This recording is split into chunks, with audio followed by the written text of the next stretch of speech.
A few weeks ago, a friend of mine lost his job. With 3 kids and a wife at home, the news was unexpected and it hit hard. He felt like a failure. But this is where the story takes a different turn. See, after a couple days of wondering what he was going to do, it occurred to him that he had time to do what he was really passionate about. For years in his spare time, he enjoyed his creative pursuits, photography, web design, and writing the next great American novel.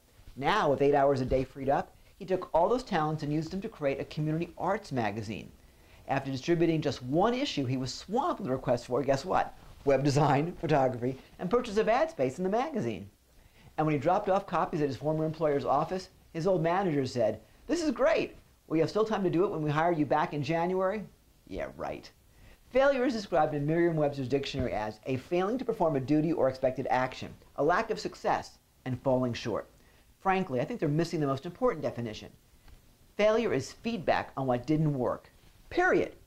Look, I don't like to fail, and I'm sure you don't either. But what if you simply looked at failure as just feedback, as an opportunity to grow?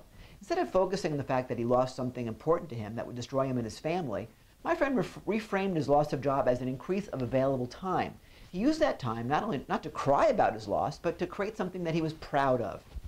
Not only did he create a business for himself, but now his former manager realizes just how valuable he is and wants him back.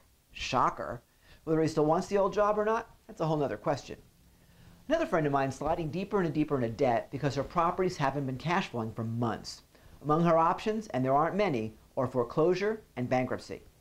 Both options carry a stigma, but the bottom line is that sometimes you simply got to do what you got to do. Nobody wakes up in the morning and says, it's Tuesday, let's take it to the bank. Yes, filings are up, way up. So if that's what you've got to do, feel comfort that you're not alone. I mean, if somebody asks what happened, all you got to say is, hey, it was 2008 or 2009. They'll understand. And if the big BK, and I don't mean Burger King, is in the cards for you, rest assured that you're in good company. The list of famous business people who filed for bankruptcy is a long one, includes such notables as Donald Trump, Henry Ford, and Robert Kiyosaki, the rich man, poor man guy. It doesn't matter that they're famous. What matters is that they did not give up. They each took what they learned and used it to eventually become massively successful. About his bankruptcies as failures, Kiyosaki, author of the Rich Dad Poor Dad series, says, "I felt terrible the first time I failed. It felt even worse the second time. But yes, to me it was worth it. If I had not failed twice, I would not have retired 18 years early, nor would I be financially free today." Now I want to be clear, guys.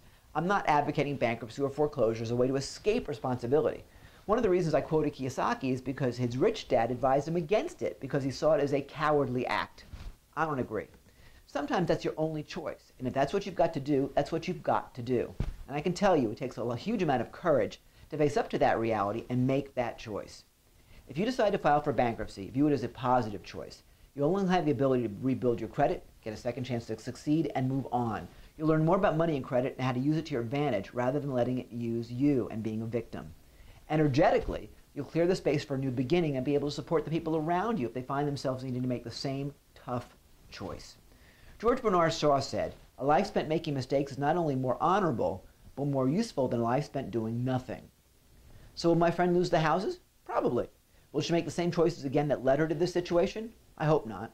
She knows the only shame in making a mistake is not learning from it. She knows that knowledge is power, but only if you use the lessons you've learned. William Saroyan, the author of The Human Comedy, said, "Good people are good because they've come to wisdom through failure."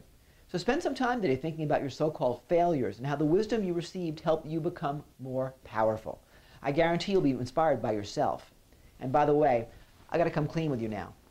I'm probably the king of screw-ups. Yep, me. I make mistakes regularly, but I take that feedback and keep going. That's why they call me the Kenergizer, and that's why I'm successful. Remember that an airplane is off course most of the time. It's those little course corrections that get you to a safe landing at the right destination. So consider the feedback to be your radar and make your course corrections really count.